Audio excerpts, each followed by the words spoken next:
Mr. Peter Wolf. Mr. Peter Wolf is not with the transformer, it's more than transformer, it's energy transformer. Yeah? It's going to be enlightening because this is the boss himself. He is the entrepreneur, he is a CEO, he is the owner of energy transformer. Right? And I think in this company, energy transformer, they've been dealing with biochar and bio-coal. So an interesting technological innovation which palm oil mills can play a role here. Interestingly, also in 2016, his company won the Sustainability Awards of Malaysia. I think it's a recognition given by Malaysia for efforts towards sustainability. All right, so over to you, Mr. Peter Wolf.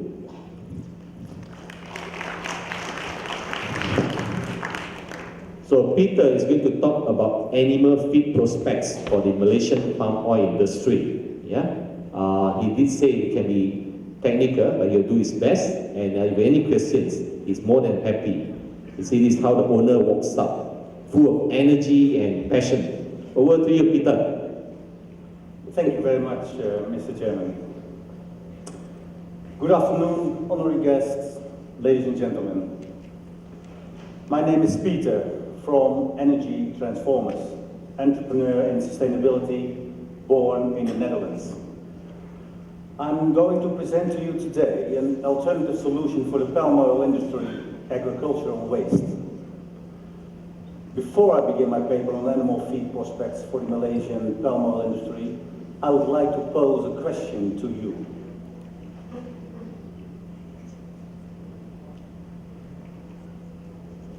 Let's think of this question for a moment. Am I in a position, and most importantly, have the power to reduce global warming?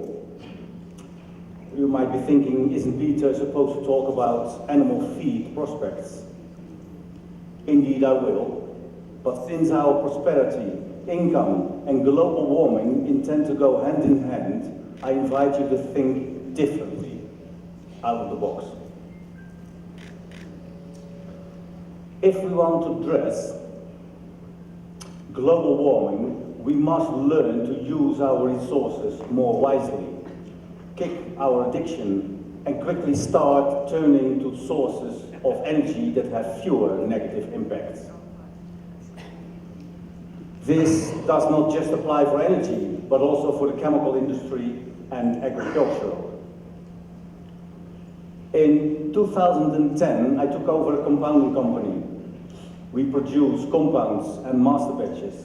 And when I took over this company, I immediately started replacing virgin plastics by recycled plastics of the same quality, and adding natural fibers like bamboo. I visited plantations, forests in China and Vietnam.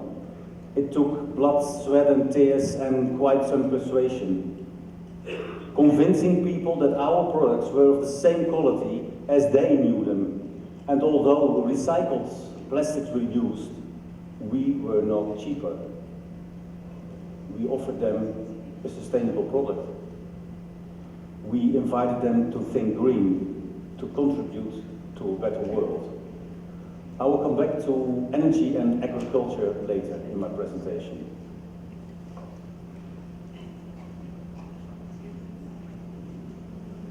This is another contributor of greenhouse gases.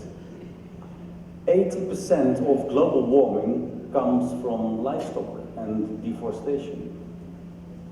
There have been numerous researches on what has caused global warming. And I don't need to highlight nor provide you with those facts and figures. The only one who denies them lives in the White House. I think we should all be more concerned about the environment and the effects of global warming. It will be pointless to talk about all these issues that divide us when it's 50 degrees outside.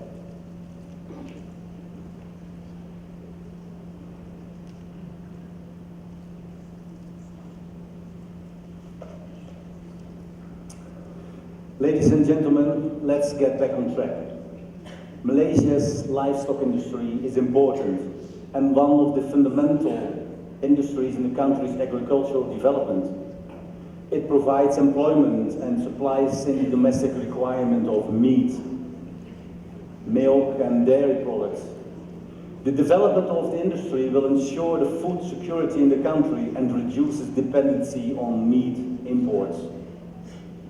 The livestock industry in Malaysia comprises of ruminants and non-ruminant sectors. The ruminant sector, which consists of beef and dairy cattle, dairy buffaloes, sheep and goats. The non-ruminant is like poultry, so broilers and eggs and swine. Issues and challenges of the livestock industry are that there is dependence on imported feedstuffs such as cereal grains like soybean and maize, vegetables and animal proteins as ingredients in the feed ration. The cost of imported feed ingredients is subject to price variability and foreign exchange rates. This industry is also facing hygienic issues, whereby the high concentration of animals within specific locations leads to water pollution and environmental degradation. Lack of land area is also a challenge. The competition is using land with other industries which has resulted in lack of land for the livestock industry. In certain cases, farmers prefer to use the land for more productive agricultural activities, such as palm oil, fruits and vegetable cultivation. How to tackle these issues and challenges all at once? Let's tune into sources that have fewer negative impacts and which are available in abundance over here. Biomass produced by the palm oil industry. All of you are aware that 90% of the palm oil tree is biomass, although I prefer to call it agricultural residues. I would like to show you a possible solution for your industry, for animal feed prospects using palm oil tree residues. I presume all of you know the use of your product like PPE for the feed industry. So I would like to focus on something different. What happens if we transform these agricultural residues into biochar for animal feed?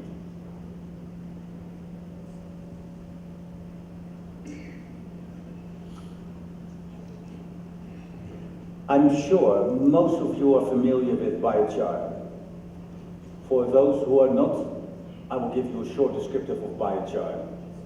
Biochar is a result of agricultural residues that have thermally been altered in the absence of oxygen. It is baked, not burned, whereby flammable gases are released, like hydrogen and carbon oxide. This process is called thermal decomposition, usually from pyrolysis or gasification.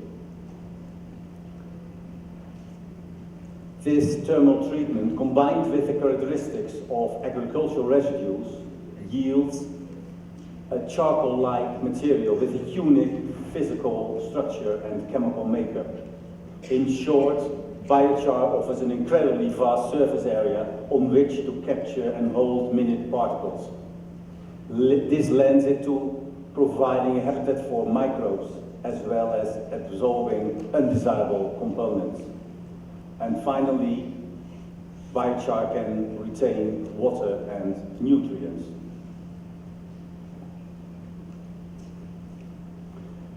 Feeding biochar to livestock, an innovative solution for improving soil fertility and farm productivity. I will revert to the soil fertility later, but first the farm productivity. Biochar has been used as a supplement in animal feed. In 2009 and 10, researchers have devised the case of integrating biochar as a feed additive into the production of meat. Furthermore, biochar has also been identified as a potential product that can improve animal health, according to the researchers. They found that biochar mixed with silage or hay did not have a negative effect on the rumen chemistry during in vitro incubations. It can help reducing the risk of bioaccumulation of organic pollutants such as DDT and dieldrin. This is an organic chloride. In Australia, 2012, a study was carried out where biochar was provided as a feed supplement to 60 cows. The cows were fed with a mixture of 100 grams of molasses with 330 grams per day of biochar. Researchers preliminarily determined the changes that had taken place where biochar was added in animal feed over a period of 3 years. This study was to examine the characteristics of the biochar after digestion by the animal, to summarize the changes in the cost of production and the changes in all the fields, along with the economic benefits. The following slide shows a financial assessment of the yearly cost of the raising 60 cows, including the use of chemical fertilizers, to pastures, hay, supplements, and chemical drenching. Costs were carried out for 3 different options for the provision of hay. In the first conventional practice, the farmer buys hay. In the second one, the farmer grows hay and pays the contractor to harvest the hay. And in the third one, the farmer grows and harvests the hay himself. These conventional methods were compared with the biochar practice of feeding biochar and molasses to the cows. If you observe the first 5 bars, there are no additional costs incurred with the biochar practice. Although the income bar is higher on conventional practices, we could conclude that the biochar practice is more economical and at the same time benefiting from the soil and the well-being of the cows tested.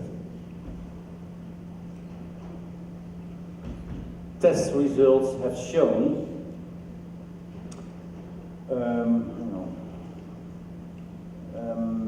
that there is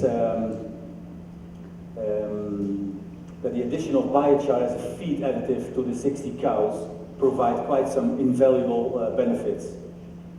Feeding cows a mixture of biochar and molasses has the potential to reduce costs for the farmer.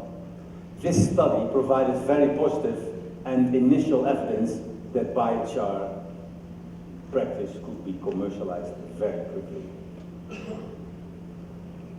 Number 1 here, improved digestion. Biochar has shown this in the test.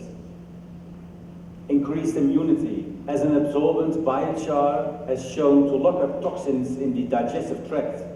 This maintains the balance of microbial activity and avoids subsequent damage to the animal's digestive system. Reduce chronic botulism. Botulism in cows has been an increasing concern in recent years.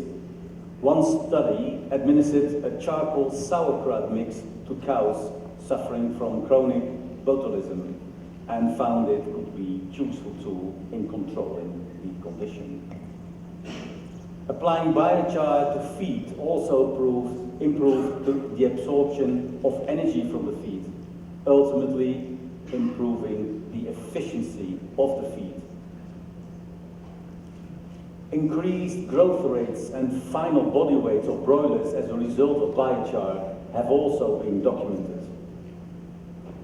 And finally, methane is produced in the rumen of animals such as cows as part of the natural digestive process, a process referred to as enteric fermentation. Methane production from ruminants is recognized as a major contributor to greenhouse gases, and as such has become a growing topic of research. A study conducted on enteric methane production showed that the addition of biochar in cattle feed provided a habitat for methane oxidation and microbial activity in the rumen, ultimately reducing net methane production. In addition to all these benefits, biochar practice also improved soil properties and pasture health. I will go more into those details later in my presentation. And despite all these positive conclusions of tests with animal feed, more detailed research is required to evaluate a range of soil types using different biochar types, biochar molecular ratios, and dosage rates. There's a need to analyze costs and benefits to the farmer more accurately, and also the feasibility of this method for long-term sequestration of carbon into soils. It requires further tests to be carried out to determine if there are any residual toxins, such as polycyclic, aromatic hydrocarbons, or dioxins that have accumulated in the meat of the cattle. We, energy transformers, invite you to collaborate with us and explore the full potential of using biochar in animal feed. In the meantime, we have the option to eat either less meat or use your agricultural residues differently.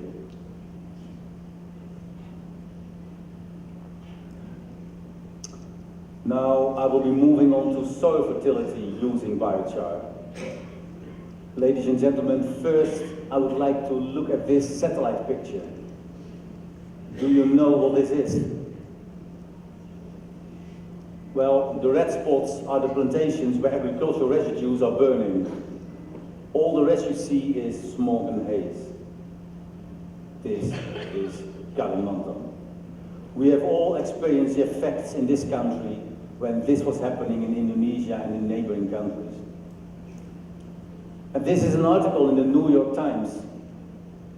It's not just a threat of global warming, but also for healthcare. Government should realize that the cost of healthcare and pollution should also be taken into consideration when looking for alternatives, and not just the Paris Climate Agreement. In fact, reducing CO2 is something we ought to do together, encouraged, subsidized by governments.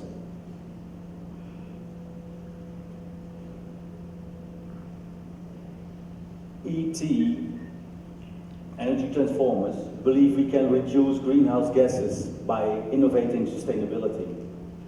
We transform agricultural residues into energy and soil analysis. We create and market ET solid biofuel and biochar. ET Terra, our biochar, is a true soil analyzer, increasing yields. Cradle to cradle, for which we received the Malaysian Sustainability Award in 2016. We are convinced that sustainability and economics go hand in hand, leading to a greener world. On this slide, you will see that biochar leads to yield increases, soil enhancing, germ-free, and no diseases. Especially for replanting, new plantations, the new trees and plants start without any legacy, without any diseases. They will grow faster and provide better fruit bunches sooner. This is what can be done with biochar in desert areas, like here in Libya. And the next slide shows a cornfield in Bolivia, with and without biochar. I believe it doesn't require any further comments. And this is how it all started. Energy transformers decided to enter the biomass trade in 2011, shipping large volumes of up to 24,000 tons of PKS from Sumatra to Europe. We have experienced hurdles and challenging moments. At the end of the day, we decided to change our strategy by really adding value in the supply chain. We developed a process of which plantation mill owners are benefiting, but also energy users, power stations, healthcare, and local employment will benefit. Yes, we will all be benefiting from this new sustainability. The big power stations in my home country, who helped us to develop our solid biofuel, want our SBF, but we said no. What's the sense of shipping product to Europe generating extra greenhouse gases? We believe we should produce our products in countries with abundance of agricultural residues and supply the solid biofuel to local, regional markets and supply the biochar back to the plantations. A Dutch research institute has examined coal, wood pellets and torrefied PKS, which is just one of the types of solid biofuel we use. It shows that the energy content of coal is the highest, although our SBF is almost the same. But emissions of the biocoal are much lower than those of coal. Ladies and gentlemen, we are back to where I started, the question. Honestly, whether your answer is yes or no, it's a choice. Al Gore has given us a wake-up call with the inconvenient truth. Though some of his fellow countrymen deny the importance, most people realize that it is time to act now. I try to give you some ideas of how economics and sustainability can go hand in hand, using agricultural residues for animal feed, agriculture and energy. When you know better, you do better. It is your choice. It was an honor to share my ideas with you today. We do have reports and background information available, and for further inquiries, kindly approach us either here or via our website, energytransformers.asia. We look forward to work and cooperate with you in the future for a greener world. So thank you very much for your audience. Terima kasih. Peter, would you like just to stand there since you have your mic there? If there's any question from the floor? Yes, sure. Yeah. I think just before that, of course, Peter Wolf is with us because I think we believe in climate change. If he's in the United States, Trump will not welcome him. He doesn't believe in climate change. So you're in the right place. At the end of it, we had to take note that out of 100% biomass of oil palm tree, only 10% is currently being economically tapped, the CPO and PKO. And basically, you're right, there are 90% of biomass there. And you have highlighted the importance, an avenue of addressing climate change using this technology of biochar. Yeah? Peter, before I throw the question to the floor, I understand that in your CV, you highlighted that there are production facilities of biochar in Malaysia and Thailand. Yes. Yeah. Can you share with us how many, what kind of quantity are they producing biochar in Malaysia? And are these basically based in the palm oil mills themselves? Yeah, the thing is, in Malaysia we are producing at this very moment 10,000 tons of biochar, which is mainly going abroad. We are at the moment setting up tests here in Malaysia for palm oil plantations. Tests are carried out in Europe in the horticulture, in the roses industry, and in Thailand. So yes, we have a limited volume now available, but the biocoal production in the same plant is up to 130,000 tons, and we are about to open a factory, or we are actually constructing factories in Thailand and Vietnam right now. Yeah. No, 10 production of biochar is 10,000 tons now in Malaysia, not the input, the production. No, that's the production of the biochar. Or production of the input, which is 10,000. No. The input is 30,000 tons and the output is 10,000 tons. Okay, that's quite high. Yeah. For somebody who's interested to invest in this thing, what kind of rate of return on investment are we looking at? Well, the thing is, if you look at, this is very detailed. If you want to invest in the production facilities, you mean? Well, this is something I would like to explain and discuss later. Okay. When you provide biochar to your plantation, you do it only once in 10 years because it doesn't decay. You can use it in the soil and it stays there. So really for new plantations, you don't need to do it, or replanting, you don't need to do it every year. And it absolutely leads to yield increases. We see it everywhere. We've seen it in the vineyards in France, for instance. We used the residues of the vineyard and torrefied it and gave it back to the vineyards with extraordinary results. And currently all the production of biochar exported back to the EU? No, just a little bit to the EU. We prefer to keep everything sure, from the life cycle assessment. But some part is going to the EU. Okay. And biocoal is not exported anyhow. This is, not going to the EU at all. Yeah. And finally, my question would be, the technology they apply, the pyrolysis, is a very advanced technology? Yes, it is. It is. It's, we've been working on this for over 6 years now. And every time again we improved it by using different background information.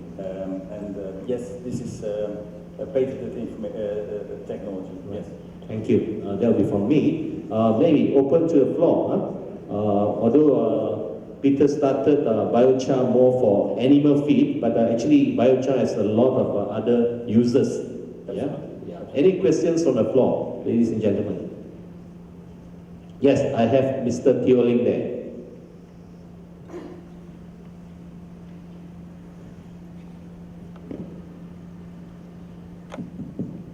Hello, can you hear? I can hear you loud and clear. Yes, my question is a very simple one, but I think it's quite difficult also. And that is, can you tell us where I can buy a mobile unit for producing biochar?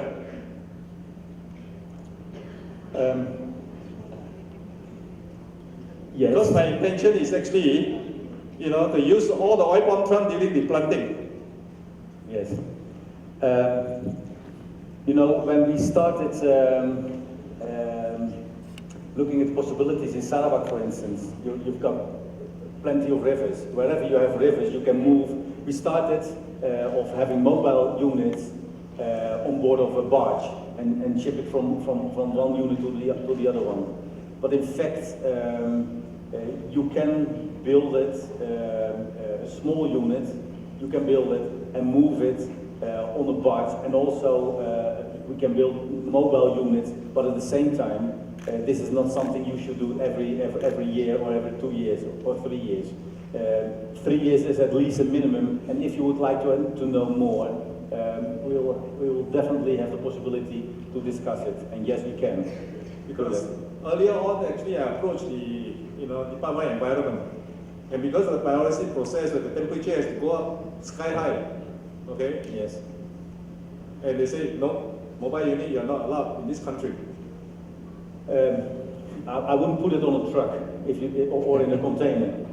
I know that there are possibilities to do it in a container. The thing is with pyrolysis, it goes up to a temperature of starting at say 500 degrees to get the best result. 500 degrees Celsius to 700.